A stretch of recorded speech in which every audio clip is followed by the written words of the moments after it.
انبیاء کرام کو مبعوث فرمایا، لیکن اللہ رب العزت نے محمد عربی صلی اللہ علیہ وسلم سے ایسا پیار کیا اور ایسی محبت کی کہ اللہ تعالیٰ نے آقائے دو عالم صلی اللہ علیہ وسلم کے ناز اور نخرے کو بھی اللہ نے اٹھایا ہے۔ چنانچہ اگر سرکار حبیب صلی اللہ علیہ وسلم اللہ تعالیٰ سے شکوہ کرتے ہیں کہ اے میرے ربا، اگر آپ نے موسیٰ کو کلیم اللہ بنایا ہے اور ابراہیم کو خلیل اللہ بنایا ہے اور عیسیٰ کو روح اللہ بنایا ہے، تو اے اللہ آپ مجھ سے بے پناہ محبت کرتے ہیں، آپ یہ بتائیے کہ مجھے کیا بنایا ہے آپ نے؟ اللہ نے وہ جواب دیا قرآن مقدس کے اندر۔ اللہ تعالیٰ فرماتے ہیں کہ اے پیغمبر، آپ کو گھبرانے کی ضرورت نہیں ہے۔ اللہ نے فرمایا کہ وَرَفَعْنَا لَكَ ذِكْرَكَ، اے پیغمبر میں نے آپ کے تعلق سے یہ فیصلہ فرما دیا ہے کہ دنیا میں کوئی شخص اگر اللہ کی وحدانیت کو تسلیم کر لے مگر محمد کی رسالت کو تسلیم نہ کرے تو اللہ اس کے ایمان کو قبول نہیں کر سکتا۔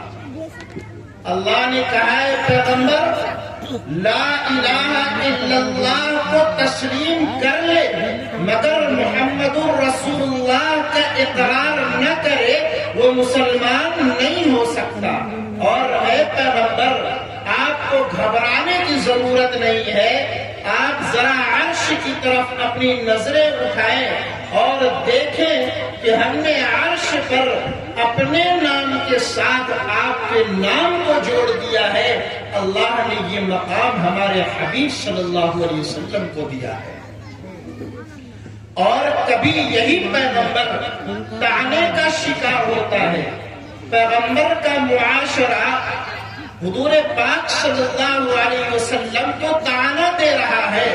چند دن وحی کا نزول بند ہوتا ہے، یہ کہا جاتا ہے کہ پیغمبر کا جو خدا ہے وہ ناراض ہو گیا ہے، اللہ کے حبیب کو تکلیف پہنچتی ہے۔ اللہ نے خوش کرنے کے لیے قرآن کے اندر کہا کہ ما ودعک ربک وما قلی، اے پیغمبر آپ کے پروردگار نے آپ کو چھوڑا نہیں ہے۔ اے پیغمبر آپ کے پروردگار نے آپ سے دشمنی نہیں کی ہے۔ اور اسی معاشرے میں جب حضور پاک صلی اللہ علیہ وسلم کو یہ کہا جاتا ہے کہ حضور ابتر ہو چکے ہیں، حضور کی نسلیں ختم ہو گئی ہیں، جب آپ کی نرینہ اولاد دنیا سے جا چکی ہے، تو اللہ نے آپ کو تسلی بھرے الفاظ میں کہتا ہے ان شانئک ھو الابتر، اے پیغمبر آپ ابتر نہیں ہیں، آپ کے جو دشمن ہے نا یہ ابتر ہے۔ یہ کون بشارت دے رہا ہے اور کون تسلی دے رہا ہے؟ اللہ دے رہا ہے اس پیغمبر کو تسلی۔ تو یہ پیغمبر اللہ نے ہمیں دیا، لیکن اللہ نے اس قدر اس پیغمبر سے پیار کیا ہے کہ اللہ کا اعلان اور فیصلہ مکمل یہ ہے کہ اگر پیغمبر کو چھوڑ کر کے میرے پاس آؤ گے تو میں آپ کو قبول کرنے کے لیے تیار نہیں ہوں۔ اسی لیے علماء نے لکھا ہے کہ پیغمبر سے محبت کرنا، پیغمبر سے عشق کرنا یہ اللہ کی سنت ہے اور امت محمدیہ پر فرض ہے۔ جس طرح سے نماز کا پڑھنا فرض ہے، جس طرح سے زکوٰۃ کی ادائیگی فرض ہے، جس طرح سے حج کو ادا کرنا فرض ہے، ایسے ہی پیغمبر سے محبت کرنا فرض ہے اسلام کے اندر۔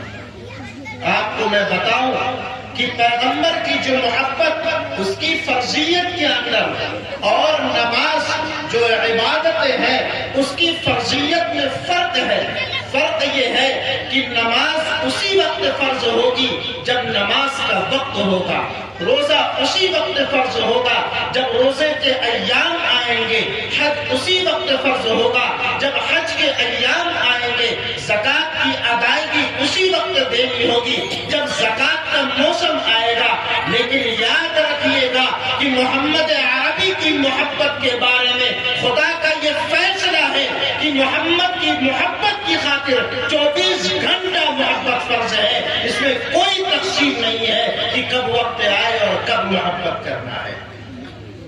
دنیا نے دیکھا بھی ہے کہ محمد تو وہ شان والے ہیں، محمد وہ ہستی ہے کہ دنیا کے اندر حیوانات نے بھی محمد سے محبت کی ہے، نباتات نے محمد سے محبت کی ہے، جمادات نے محمد سے محبت کی ہے، انسانوں نے محمد سے محبت کی ہے۔ آپ تاریخ پڑھیے گا تو پتا چلتا ہے کہ حیوانات اسے کہا جاتا ہے جسے بولنے کا سلیقہ نہیں ہے، جسے بولنے کی تمیز نہیں ہے، جو اپنی بات کو آپ تک پہنچا نہیں سکتے ہیں۔ لیکن دنیا نے یہ بھی دیکھا ہے کہ اسی محمد سے کلام کر رہی ہے، ایک ہرنی آ کر کے بات کر رہی ہے، اسی محمد کے بارے میں نبوت کا اعلان ایک گروہ آ کر کے کر رہی ہے۔ تاریخ نے یہ بھی دیکھا ہے کہ جو جمادات کے قبیل سے ہے، جمادات اسے کہا جاتا ہے جس کے اندر روح نہ ہو، جس کے اندر حس کی طاقت موجود نہ ہو۔ دنیا نے دیکھا ہے کہ محمد عربی صلی اللہ علیہ وسلم کی نبوت اور آپ کے کلمے کو پڑھنے کے لیے ایک کنکری آپ کے ہاتھ میں آتی ہے اور محمد کی رسالت کا اقرار کرتی ہے۔ دنیا نے وہ بھی دیکھا ہے کہ مسجد نبوی کے اندر ایک لکڑی کا ستون ہے جسے فستوان حنانہ کہا جاتا ہے۔ یہ پیغمبر سے جدائی کے وقت بے پناہ ہو رہا ہے، جیسے چھوٹا سا معصوم سا بچہ بلک کر کے روتا ہے۔ اور دنیا نے یہ بھی دیکھا ہے کہ انسان کے ساتھ ساتھ یہ جو نباتات ہیں نا، یہ جو درخت ہیں، جو شجر ہیں، اور یہ تمام ہرے بھرے جو چیزیں ہمارے سامنے ہیں، یہ بھی محمد کی عظمت بجا لاتے ہیں۔ کبھی آپ راستے سے گزرتے ہیں، کہتے ہیں کہ السلام علیک ایھا النبی، کبھی آپ راستے سے گزرتے ہیں، یہ درخت سائبان کی طرح سے آ کر کے سایہ کر لیتے ہیں۔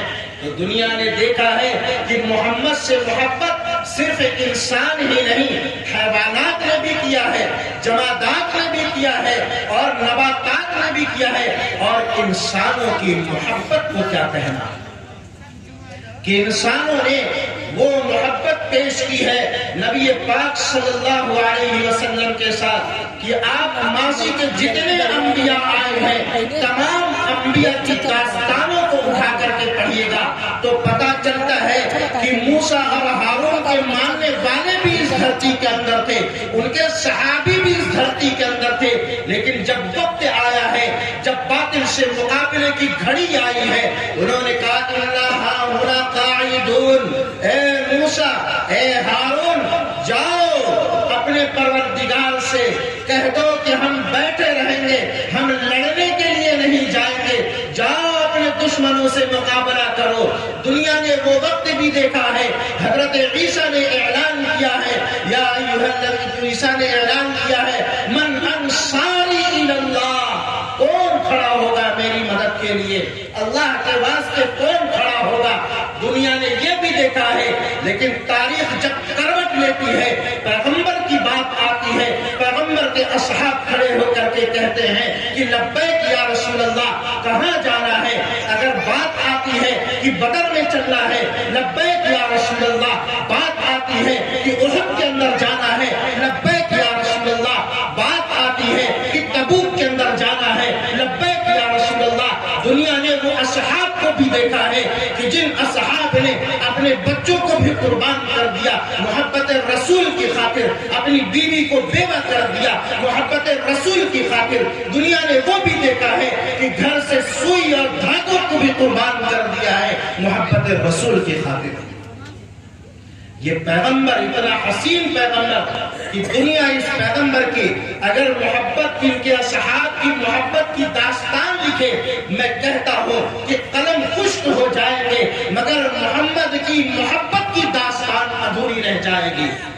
میرے عزیز دوستوں اور بزرگوں، یہ پیغمبر اللہ نے ہمیں دیا اور اس پیغمبر سے پوری کائنات محبت کر رہی ہے، اور اللہ رب العزت نے اس محبت کا اعلان قرآن کے اندر کیا ہے کہ النبی اولیٰ بالمؤمنین من انفسہم، کہ اے لوگوں یہ جو پیغمبر تمہارے سامنے ہے نا، اس پیغمبر کے اوپر مت جاؤ ایک انسان ہے کہ ہماری طرح یہ کھاتا پیتا اور بازاروں میں چلتا ہے، اے لوگوں یہ پیغمبر میرے جگر کا ٹکڑا ہے، میرا کلیجہ ہے، اے لوگوں آپ یاد رکھو اپنی جان سے زیادہ اس پیغمبر سے محبت تم کرنا۔ اور خود پیغمبر علیہ السلام نے کہا ہے کہ لا یؤمن احدکم حتی اکون احب الیہ من والدہ وولدہ والناس اجمعین۔ پیغمبر کا دو ٹوک فیصلہ ہے، پیغمبر یہ نہیں کہہ رہے ہیں کہ نماز پڑھ لو ایمان کامل ہوگا، پیغمبر یہ نہیں کہہ رہے ہیں کہ روزہ رکھ لو ایمان کامل ہوگا۔ محمد نے ایمان کے کامل ہونے کے معیار کو اپنی محبت قرار دے رہے ہیں، کہتے ہیں کہ یاد رکھو تم میں سے کوئی شخص اگر یہ کہتا ہے کہ میں محمد سے پیار کرتا ہوں، میں محمد کا عاشق ہوں، میں محمد کا دیوانہ ہوں، جاؤ ٹٹولو اس کی زندگی کے اندر، پتہ چل جائے گا کہ محمد کا واقعی وہ دیوانہ ہے یا صرف زبانی عشق کی جنگ چھیڑتا ہے۔ آؤ دیکھو پیغمبر نے پیمانہ دیا ہے، اس پیمانے کے حساب سے اللہ کے حبیب نے فرمایا دیکھو اگر باپ سے محبت کرتا ہے، ماں سے محبت کرتا ہے، اور محبت اس معیار کی ہو کہ اللہ کے حبیب کی نافرمانی ہو رہی ہو، اللہ کی نافرمانی ہو رہی ہو، یاد رکھو پھر اس محبت کی کوئی بات نہیں کی جائے گی، اور یاد رکھو وہ شخص مکمل ایمان والا نہیں ہو سکتا۔ جاؤ دیکھو اگر اپنی اولاد سے اس قدر پیار کرتا ہے، اپنی اولاد کے پیٹ پالنے کے لیے بازاروں کا رخ کرتا ہے اور بازاروں کے اندر اپنے وقت کو ختم کر دیتا ہے، مسجد کے دروازے پر قدم نہیں رکھتا، مسجد کی دہلیز پر وہ قدم نہیں رکھتا ہے، تو پیغمبر نے یہ کہا ہے کہ وہ شخص مجھ سے محبت کرنے والا نہیں ہو سکتا۔ آج ہم عاشق رسول ہونے کا دعویٰ کر رہے ہیں، میں آپ سے کہتا ہوں مسلمانوں دامن میں ذرا جھانک کر کے دیکھو کہ 80% مسلمانوں کی زندگی پیغمبر کی محبت سے خالی ہے، پیغمبر کی تعلیمات سے خالی ہے۔ میں آپ سے کہتا ہوں بتاؤ کیا یہی محبت رسول ہے، کیا یہی عشق رسول ہے کہ مسجد کے منارے سے ایک مؤذن اذان دے کر کے یہ کہہ رہا ہو کہ آؤ نماز پڑھ لو، لیکن 5 وقتہ نماز ہی نہیں ہے؟ کیا ہم یہی عاشق رسول ہیں؟ میں آپ سے یہ کہنا چاہتا ہوں کہ کیا عشق رسول یہ ہے کہ ہماری شادیاں پیغمبر کے مزاج کے خلاف ہو، ہماری شادیوں کے اندر رسم و رواج بھرے پڑے ہو؟ کیا یہی پیغمبر سے عشق ہے؟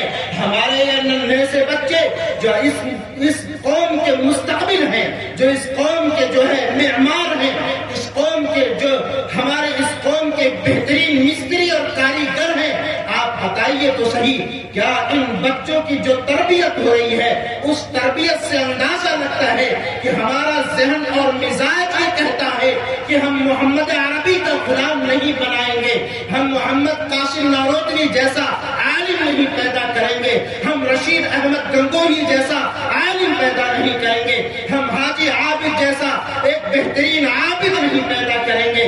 ہمارے یہ حلیے، ہماری یہ لباس، ہمارے یہ چلن یہ بتلاتے ہیں کہ صاحب ہم انگریزوں جیسا ایک کردار رکھنے والا بچہ بنائیں گے، ہم انگریزوں سے مشابہت رکھنے والا بچہ بنائیں گے، ہمارا کردار نہیں بتا رہا ہے۔ تو آپ یہ بتائیے ایک طرف آپ کی تربیت انگریز جیسے مشابہت رکھنے والے شخص کی طرح ہو رہی ہو، کیا وہ عشق رسول کے مطابق آپ کا عشق ہے یا جیسا کہ اللہ چاہتا ہے ویسا عشق نہیں؟ آج ہم عشق رسول کا دعویٰ کر رہے ہیں لیکن زندگی ہم یورپ والی گزارنا چاہتے ہیں۔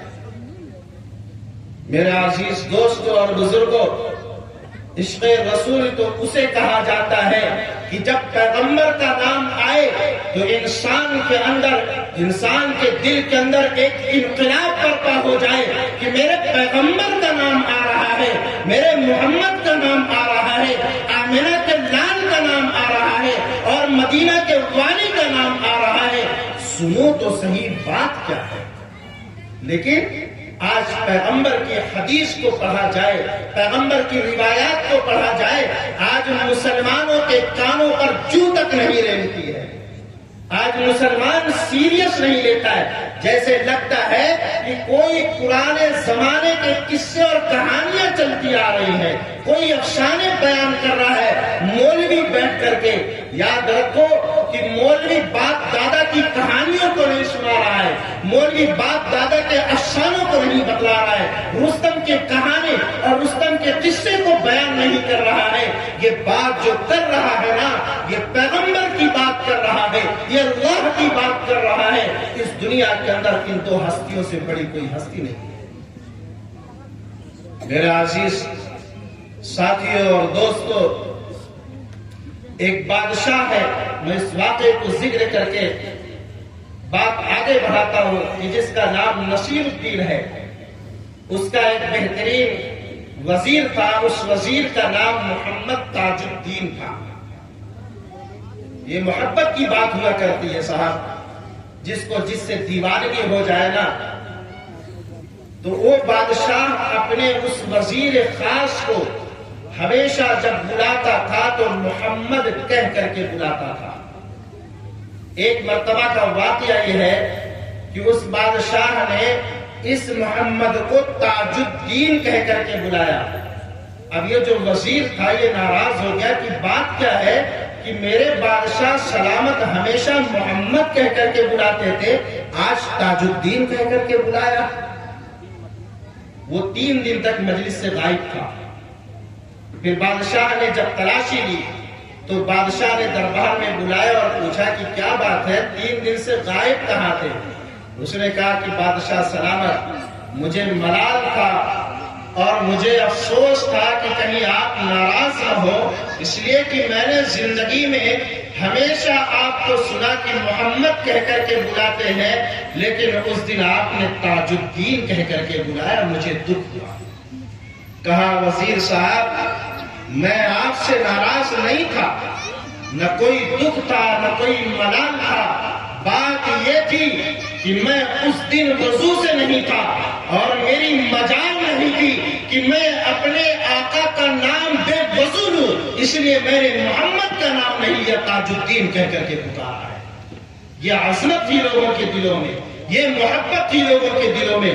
لیکن آج ہماری زندگیوں کو اٹھا کر کے دیکھیں، ایک طرف تو عاشق رسول کا دعویٰ ہے، ایک طرف محبت رسول کا دعویٰ ہے، لیکن بات عمل کی آئے تو پتہ چلتا ہے کہ نہیں یہ اسٹیج کی بات ہے، پتہ چلتا ہے کہ نہیں یہ قلم کی بات ہے۔ زندگی میں عمل کی بات آ جائے تو محمد رسول اللہ کے چہرے سے نفرت کر رہے صاحب۔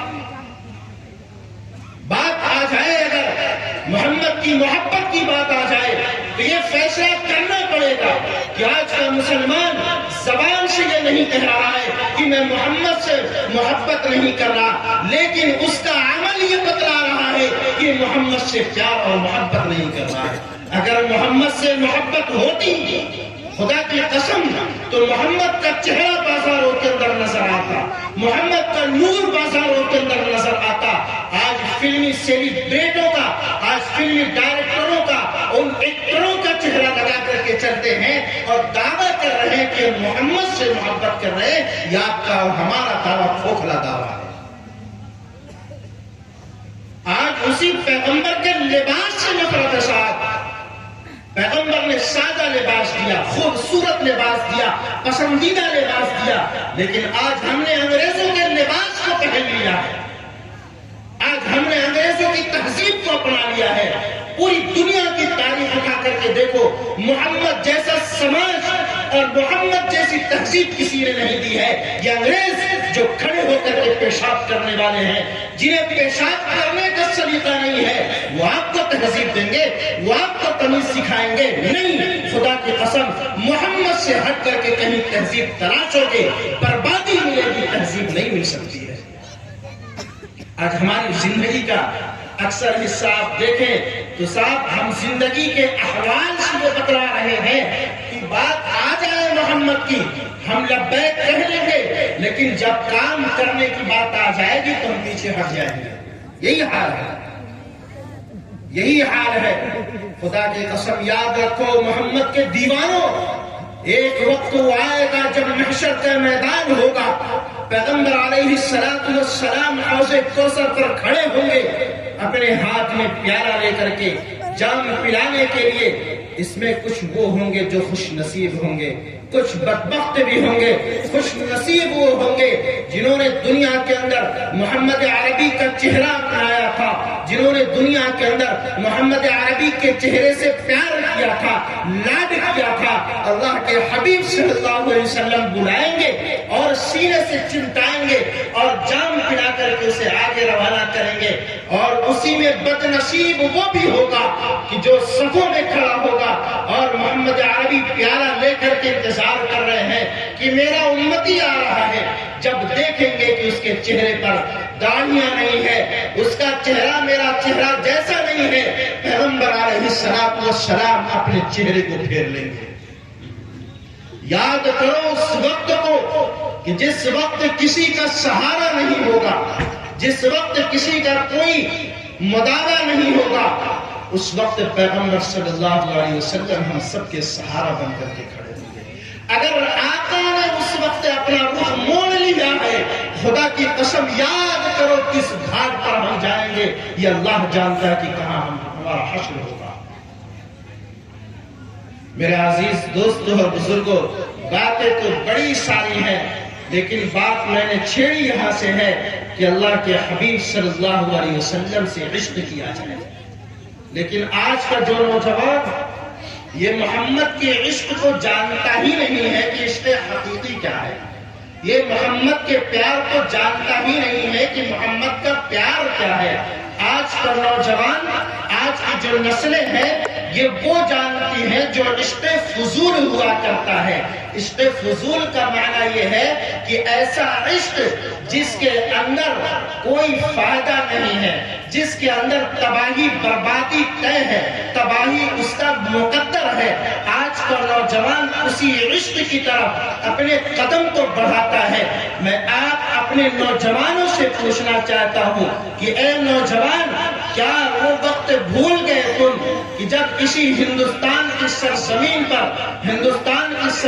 پر محمد بن قاسم ایک عرب لڑکی کی پکار پر لبیک کہتے ہوئے ہندوستان کی سرزمین پر قدم رکھا، راجہ طاہر کو دھول چٹایا، اپنی کشتی کو جلا کر کے اس بنت عرب کو آزاد کیا تھا؟ اے امت مسلمہ کے نوجوانوں، میں آپ سے یہ پوچھنا چاہتا ہوں، کیا تم محمود غزنوی کی تاریخ کو بھول گئے؟ اے امت مسلمہ کے نوجوانوں، میں آپ سے یہ پوچھنا چاہتا ہوں، ہمارے اسلاف کی قربانیوں کو کیا آپ بھول گئے ہو؟ آپ کا کام یہ تھا کہ آپ اس امت کے سپاہی ہیں، آپ اس امت کے محافظ ہیں، لیکن میں نے دیکھا ہے کہ آپ اس امت کے سپاہی بن کر کے نہیں ٹہل رہے ہیں، آپ اس امت کے محافظ بن کر کے نہیں ٹہل رہے ہیں۔ میں نے دیکھا ہے اے قوم کے نوجوانوں، میرا یہ شکوہ ہے، میرا یہ گلہ ہے آپ سے کہ میں نے آپ کو بازاروں کے اندر دیکھا ہے کہ ایک فاطمہ نام کی لڑکی ہوگی، اس کی حیا کی چادر کو چھینتے ہوئے میں نے آپ کو دیکھا ہے۔ اے امت مسلمہ کے جوانوں، میں نے یہ تصور کیا تھا، میں نے یہ عقیدہ بنا کر کے رکھا تھا کہ ایک مسلم نوجوان بیٹی ہوگی، اس کے محافظ تم بنو گے، اس کے خیر خواہ تم بنو گے، اس کی عزت کے تم محافظ اور رکھوالے بنو گے۔ لیکن میں نے کالجوں کے اندر دیکھا ہے، میں نے چوراہوں پر دیکھا ہے کہ تم نے اس کی عفت کی چادر کو پامال کیا ہے، تم نے اس کی عزت کو نیلام کیا ہے۔ کیا یہ ہے امت مسلمہ کے نوجوانوں کا کردار؟ کیا یہ ہے امت مسلمہ کے نوجوانوں کا کام؟ نہیں۔ ایک بیٹی آپ کو محافظ کے طور پر سمجھ رہی ہے کہ میرا بھائی جا رہا ہے، میرا بھائی جا رہا ہے جو میری عزت کا محافظ ہوگا، لیکن اسے معلوم نہیں ہے کہ یہ بھائی آج دینی تعلیم سے اس قدر دور ہو چکا ہے کہ یہ بھائی اب محافظ نہیں ہے، اب ہماری عزت کا لٹیرا بن کر کے ٹہل رہا ہے۔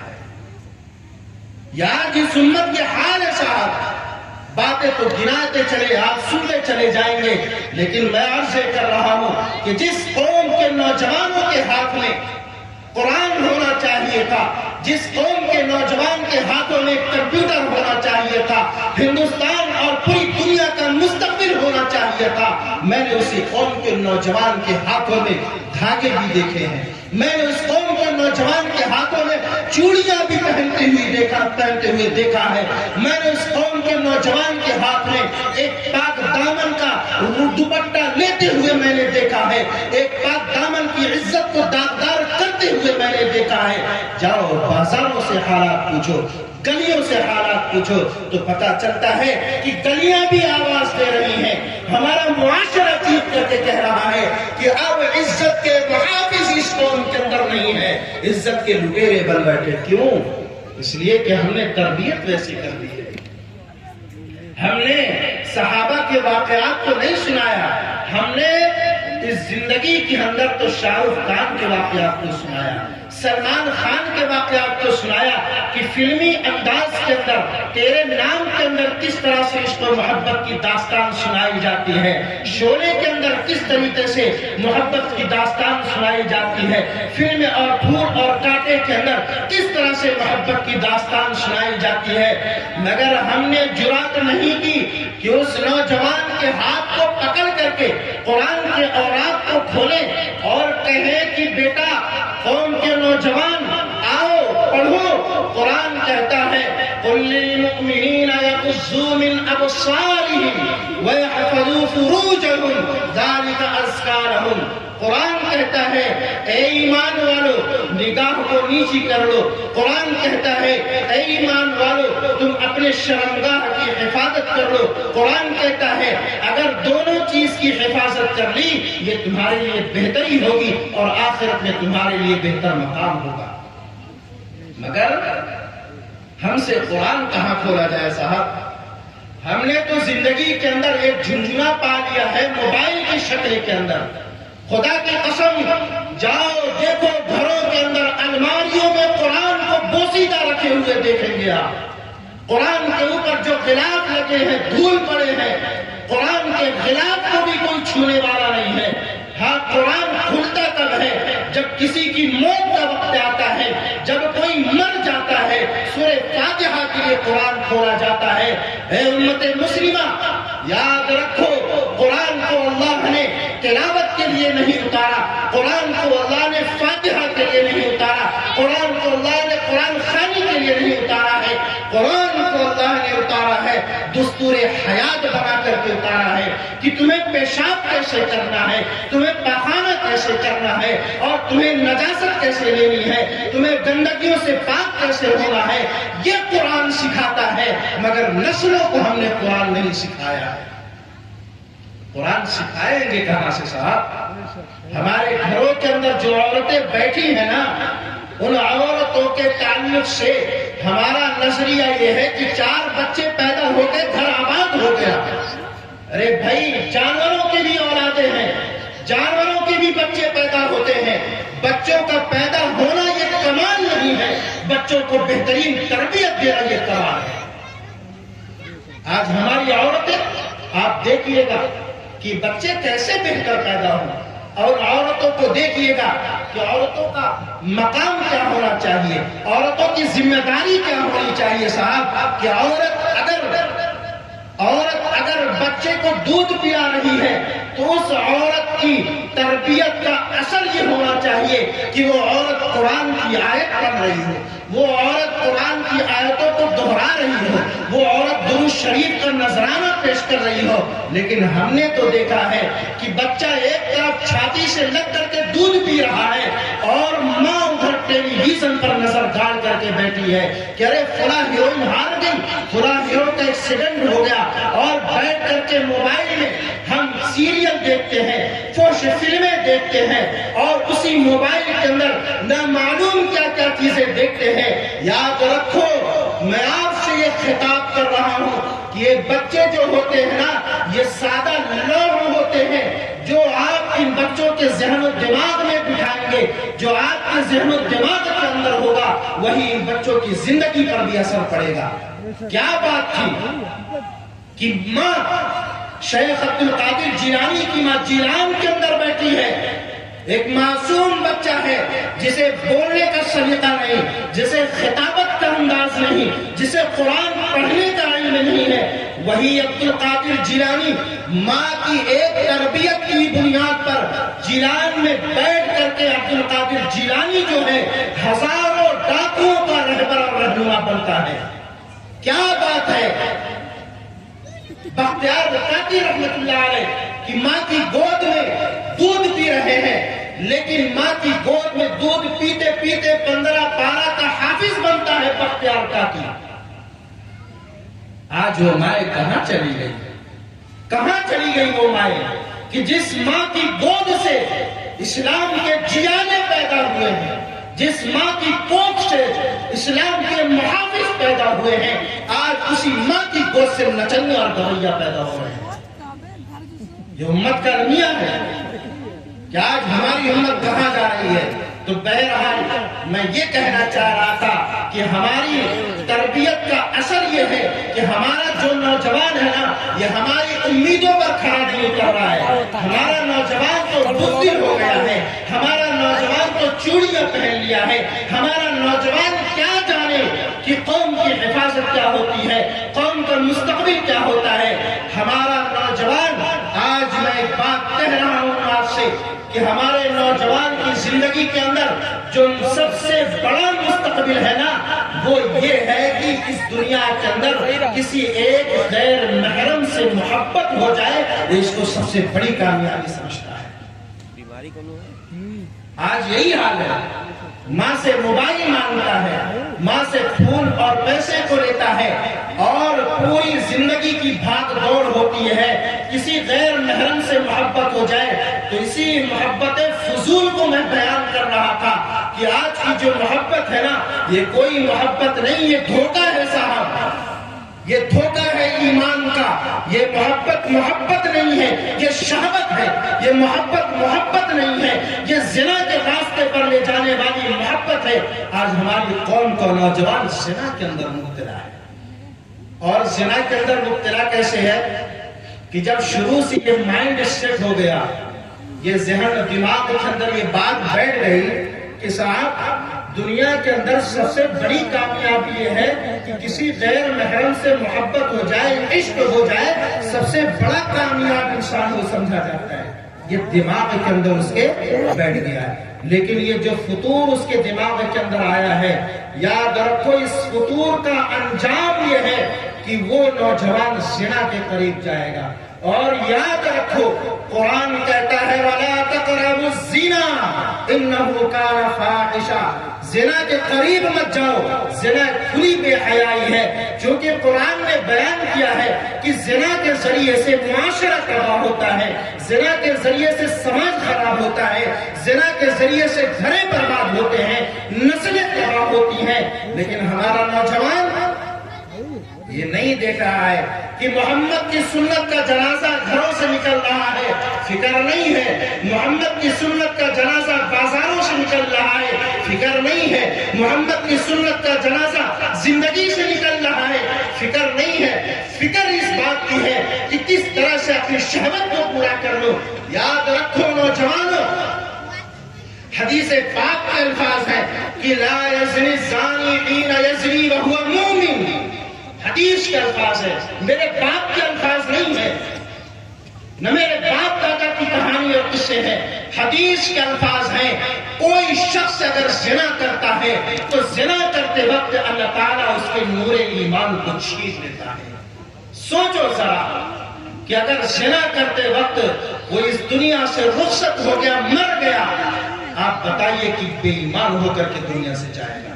اتنا بڑا جرم ہے اور اتنا بڑا فحش عمل ہے زنا کہ آپ یاد رکھیے گا کہ کل قیامت کے دن جب سر چھپانے کے لیے لوگ اللہ کے عرش کے متلاشی ہوں گے، کچھ اعمال ایسے ہوں گے کہ جن کو اللہ تعالیٰ اپنے عرش میں جگہ دیں گے جن لوگوں کو، یاد رکھو کہ جو زانی ہوگا، میرا نبی کہتا ہے کل قیامت کے دن عرش کے سائے میں اس زانی کو جگہ نہیں مل سکتی۔ یہ کتنا بڑا جرم ہے، لیکن میرے اللہ کی محبت کو دیکھیے، صفت رحمان اور صفت غفار کو دیکھیے کہ میرا اللہ کہتا ہے جب یہ زنا کرتا ہے بندہ نا، تو زمین کہتی ہے کہ اے اللہ اجازت دے میں اس کمبخت کو نگل جاؤں، اے اللہ اجازت دے میں پھٹ جاؤں۔ آسمان کہتا ہے اللہ اجازت دے میں اس کے اوپر وہ حال کروں جو میں نے پہلی امتوں کے ساتھ کیا ہے، لیکن میرا اللہ کہتا ہے نہیں، تو نے پیدا کیا ہے، تو کھلا رہا ہے، نہیں یہ میرا بندہ ہو سکتا ہے کہ آ جائے میں اسے معاف کر دوں۔ تو آج زنا کی کثرت اس قوم کے اندر ہے، آج آنکھوں کا زنا بچے کر رہے ہیں، ہر طرح کا زنا بچے کر رہے ہیں، اور یہی نوجوان میں نے سنا تھا کہ کبھی کسی قوم کے اندر لوگ شراب پیتے ہیں، میں نے سنا تھا کہ قوم کے کچھ ایسے لوگ ہوتے ہیں دوسری قوموں کے کہ جو شراب کے ٹھیکے پر کھڑے ہو کر کے شراب کی خریداری کرتے ہیں۔ میں نے یہ بھی سنا تھا قرآن کے توسط سے، حدیث کے توسط سے، کہ جو کلمہ والا ہوگا نا وہ شراب نہیں پی سکتا، جو محمد کا غلام ہوگا نا وہ شراب کو چھو نہیں سکتا۔ میں نے یہ بھی سنا تھا جو محمد کا دیوانہ ہوگا وہ شراب کے قریب نہیں جا سکتا، لیکن افسوس آج میں نے اسی نوجوان کو دیکھا ہے کہ نوجوان کا نام محمد ہے، نوجوان کا نام احمد ہے، میں نے اس جوان کو شراب کے ٹھیکے پر شراب کی بوتلیں خریدتے ہوئے دیکھا ہے، میں نے اس نوجوان کو دیکھا ہے کہ شراب کی بوتلیں خرید کر کے نشے کی حالت میں زمین پر پڑا ہوا ہے۔ اے امت مسلمہ کے جوانوں، تمہاری یہ قیمت نہیں تھی کہ تم زمین پر پڑو، تمہاری قیمت یہ ہے کہ تم آسمانوں پر جھنڈے بلند کر لو، لیکن تم زمین پر پڑو۔ یہ کیا بات ہے کہ آج ہماری قوم کے نوجوان زنا کے اڈے کو بھی آباد کر رہے ہیں، شراب کے ٹھیکوں کو بھی آباد کر رہے ہیں۔ جو قومیں پہلے یہ کام کرتی تھی آج اس کا ٹھیکہ مسلمانوں نے لے لیا ہے، اس کے بعد امید کرتے ہیں کہ اے اللہ رحمت نازل فرما، اے اللہ برکت نازل فرما۔ بھائی کہاں سے آئے گی؟ جب رحمتوں کے دروازے کو بند کر دیا تو رحمت کہاں سے آئے گی؟ برکتوں کے نزول کا جو سبب تھا ہم نے اسے ختم کر دیا، تو بتائیے کہ اللہ کی برکتیں کہاں سے آئیں؟ آج اس امت مسلمہ کا ایک سب سے بڑا المیہ یہ بھی ہے کہ آج جس طرح سے ہمارے نوجوان جس قوم کی ریڑھ کی ہڈی ہے کہ جس طرح سے جسم کے اندر ریڑھ کی ہڈی ٹوٹ جائے نا تو جسم مفلوج ہو جاتا ہے، کسی کام کا نہیں رہتا، تو اسی طرح سے جس قوم کے نوجوان بگڑ جائے، جس قوم کے نوجوان عیاش ہو جائے، جس قوم کے نوجوان اوباش ہو جائے، یاد رکھیے گا کہ وہ قوم کبھی ترقی نہیں کر سکتی۔ میں نے اپنی قوم کو دیکھا ہے کہ آج ہماری قوم کے نوجوان، بات میں آگے بھی کروں گا کہ میری قوم کے جو نوجوان ہیں آج انہیں فکر اس بات کی ہے کہ ارے صاحب میچ کا زمانہ چل رہا ہے، ٹائی لگتی ہے کہ محمد فیصل خان ادھیکش اور محمد اکرم خان اپادھیکش۔ ارے نوجوانوں یہ کیا ہے؟ وقت کی بربادی ہے، اور ہے کیا یہ؟ اپنے ایمان سے کھلواڑ کر رہے ہو۔ آپ کا کام یہ ہونا چاہیے تھا کہ جگہ جگہ دیواروں پر یہ پوسٹر لگے کہ اے امت مسلمہ کے جیانو آؤ قرآن پڑھ لو، امت مسلمہ کے جیانو آؤ مسجدوں کو آباد کر لو، امت مسلمہ کے جیانو آؤ نبی کی زندگی کو پڑھاتے ہیں، مگر ہم نے یہ کام نہیں کیا، اور رات بھر موبائل اور پبجی میں مست ہو کر کے پھر صبح میں 10 بجے اٹھیں گے۔ میری اس بات کو یاد رکھیے گا کہ جس قوم کے نوجوان کو سورج جگائے، خدا کی قسم وہ قوم کبھی ترقی نہیں کر سکتی، اور جو قوم صبح صبح اٹھ کر کے سورج کو جگائے وہ قوم ترقی کرتی ہے۔ آج یورپ لوگ کہاں ہیں اور ہم کہاں ہیں؟ ہمارے پاس قرآن ہے مگر ہم آگے نہیں، ہمارے پاس حدیث ہے مگر ہم آگے نہیں، ہمارے پاس اصول زندگی ہے مگر ہم آگے نہیں، ہم ترقی ترقی نہیں کر پا رہے ہیں. بات کیا ہے؟ بات یہ کہ ہے تو سب کچھ مگر اصولوں کو ہم نے نہیں اپنایا.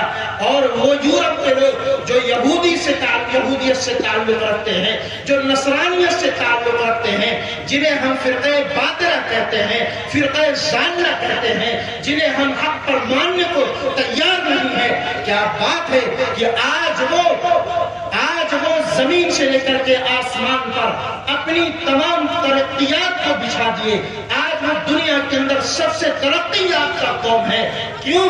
اس لیے کہ وہ قوم صبح اٹھ کر کے سورج کو جگاتی ہے، نہ کہ سورج ان کو جگاتا ہے. آج ہمارا ہی حال ہے. 9 بجے سو کر اٹھیں گے، اس کے بعد جو ہے جب شیطان منہ میں پیشاب کر لیتا ہے کلو کے حساب سے، پھر اس کے بعد اٹھتے ہیں، سب سے پہلے منہ کے اندر گٹکا جاتا ہے. پھر اس کے بعد نامعلوم کیا کیا چیزیں ہیں معاشرے کے اندر، سب دیکھ رہے ہیں.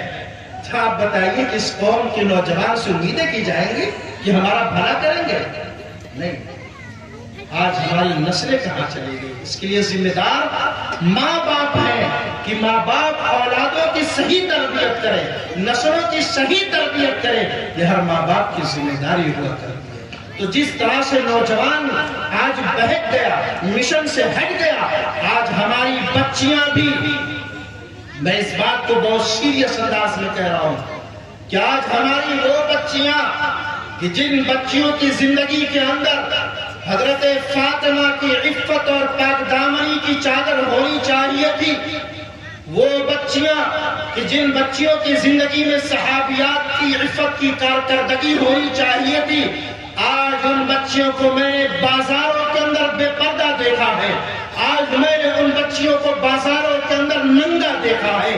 ایسا لباس پہن رہی ہے جو جسم کی تمام حصوں کو ظاہر کر رہی ہے. میں نے ان بچیوں کو بازاروں کے اندر دیکھا ہے کہ وہ سرے بازار فاطمہ کی عزت کو نیلام کر رہی ہے. میں نے بازار کے اندر دیکھا ہے کہ وہ صحابیہ کی زندگی پر بدنما داغ بن کر کے نظر آ رہے ہیں. حد یہ ہے اور معاملہ یہاں تک پہنچ گیا ہے کہ صرف بے حیائی کا نہیں ہے، معاملہ صرف برائی کا نہیں ہے. آج معاملہ ہماری بچیوں کے تعلق سے ہو گیا ہے کہ آج بچیاں اس محبت کے جال میں پھنس کر کے اپنے ایمان کا بھی سودا کر رہی ہیں. کالجوں کے اندر ایک درس دیا گیا تھا، کالجوں کے اندر ایک نعرہ دیا گیا تھا کہ محبت کا کوئی مذہب نہیں ہوتا، محبت کا کوئی دھرم نہیں ہوتا. آج ان بچیوں نے ان نعروں کو اپنایا اور نعروں سے متاثر ہو کر کے آج دوسرے مساجد کے اندر جا کر کے اپنی ایمان کا سودا کر رہی ہیں. بات کیا ہے؟ بات یہ ہے کہ مجرم ہم ہیں، ہم نے بچیوں کی صحیح تربیت نہیں کی. اور ایک بات کہہ کر کے بات ختم کرتا ہوں، شاید وقت بھی پورا ہو رہا ہے، کہ میرے عزیز دوستوں اور بزرگوں، نوجوانوں کی جوانی کی حفاظت اور بچیوں کی ان کی عفت کی حفاظت کا ایک اصول قرآن نے بیان کیا. اس اصول کو ذکر کر کے بات ختم کر دیتا ہوں. اللہ تعالیٰ نے فرمایا کہ وَأَنكِحُوا الْأَيَامَ مِنكُمْ وَالصَّالِحِينَ مِنْ عِبَادِكُمْ وَإِمَائِكُمْ إِنْ يَكُونُوا فُقَرَاءَ يُغْنِهُمُ اللَّهُ مِنْ فَضْلِهِ. آج ہمارے یہاں 50 سالہ 60 سالہ زندگی کے اندر شادیاں کب ہوتی ہے؟ 30 سال کے بعد. 30 سال کے بعد شادیاں ہوتی ہے، کسی کی 35 سال کے بعد. بات کیا ہے؟ ابھی سعودی جائے گا، کما کر کے آئے گا، تب شادی ہوگی. اور کبھی بات یہ آتی ہے کہ بھائی ابھی پڑھ رہا ہے یا بچی پڑھ رہی ہے، ابھی بی اے کر رہی ہے، بی ایڈ کر رہی ہے، گریجویشن کر رہی ہے، تب شادی ہوگی. جب اس کی شادی کی عمر ہوتی ہے صاحب، تو اس کی عمر یوں ہی ختم ہو جاتی ہے. جب اسے جو ہے اماں بننے کا وقت ہوتا ہے تو اس کی زندگی کا اکثر حصہ گزر جاتا ہے. اور پھر ایک تو پڑھائی کا بہانہ، اور دوسرا جو بہانہ یہ کہ صاحب بہت غریب ہے، کہاں سے شادی کرے. ارے ہم نے کھلانے کا ذمہ لیا ہے کہ شادی ہے، کہاں سے بہو کو کھلائیں گے؟ ہم نے کھلانے کا ذمہ لیا. ہم ہوتے کون ہیں؟ کیا ہم قادر مطلق ہیں؟ کیا ہم رزاق ہیں؟ قرآن کہتا ہے نحن نرزقکم وإیاہم. اے لوگوں سنو، میں تمہیں بھی کھلاتا ہوں، انہیں بھی کھلاؤں گا. کون ہو تم؟ کیا زمین سے انتم تزرعونہ ام نحن الزارعون؟ کیا زمین سے مجال ہے تمہاری کہ تم ایک گیہوں کے کوپل کو پیدا کرو، مجال ہے تمہاری کہ تم زمین کے اندر سے ایک تنکے کو اگاڑو، اگانے والا تو میں ہوں، رزق کا پیدا کرنے والا میں ہوں۔ فکر کس بات کی ہے صاحب کہ کھلائے گا کون، پلائے گا کون، گھر کے اندر بھوکمری ہو جائے گی۔ لیکن یاد رکھو قرآن کے اصول کو، قرآن کہتا ہے کہ نکاح کر لو مالدار بنا دیں گے۔ إِن يَكُونُوا فُقَرَاءَ يُغْنِهُمُ اللَّهُ مِنْ فَضْلِهِ۔ کیا قرآن جھوٹ ہے؟ کیا اللہ کا پیغام جھوٹ ہے؟ نہیں، ہم جھوٹ ہے، ہماری نیتیں جھوٹ ہے، ہماری نیتوں کے اندر کھوٹ ہے۔ خدا کی قسم قرآن کا فرمان ہے إِن يَكُونُوا فُقَرَاءَ يُغْنِهُمُ اللَّهُ مِنْ فَضْلِهِ۔ کر دو شادیاں، بچے غریب ہیں، شادی کی وجہ سے مالدار ہو جائیں گے، نیت صاف ہونی چاہیے۔ اور بچہ پڑھ رہا ہے، لکھ رہا ہے اور سوچ رہے کہ پڑھائی کے اندر رکاوٹ ہوگی، نہیں، کر دو شادی، اللہ راستے کا انتظام کرے گا۔ راستہ بنانے والا میرا رب ہے۔ میرے عزیزو، اگر ہم نے نکاح کو آسان کر دیا اور نکاح کو وقت پر کرنا شروع کر دیا تو ہمارے معاشرے سے یہ جو زنا کی نفوست ہے نا اور یہ جو ارتداد کی لہر ہے، میں کہتا ہوں کچھ نہ کچھ ضرور کم ہو جائے گی اس معاشرے سے۔ تو میرے عزیز دوستوں اور بزرگوں، وقت بہت زیادہ ہو گیا ہے، بات کو میں اپنی ختم کرتا ہوں اور اس بات کے ساتھ کہ میرے بھائیوں عشق کرو، لیکن عشق وہ ہو جو اللہ کے حبیب صلی اللہ علیہ وسلم۔ عشق کرو اللہ سے، لیکن عشق انسانوں سے نہ کرو۔ عشق جو ہے فنا ہونے والی چیزوں سے مت کرو۔ عشق اس چیز سے مت کرو کہ جس کے گالوں پر ایک عمر آنے کے بعد جھریاں پڑ جاتی ہیں۔ عشق اس سے مت کرو کہ جس کے پیٹ میں غلاظت بھری پڑی ہے، پیشاب پاخانہ کی تھیلی اس کے پیٹ کے اندر ہے، منہ سے ڈکار مار دے انسان کئی میٹر اس کی بدبو سے دور ہو جائے، ایسی ذات سے عشق مت کرو۔ اس ذات سے عشق کرو کہ کل من علیہا فان ویبقى وجہ ربک ذو الجلال والاکرام۔ اللہ سے عشق کرو جس کو کبھی فنا نہیں ہے۔ دعا فرمائے کہ اللہ تعالی ہم سب کو عمل کی توفیق عطا فرمائے۔ آمین۔ وآخر دعوانا الحمدللہ رب العالمین۔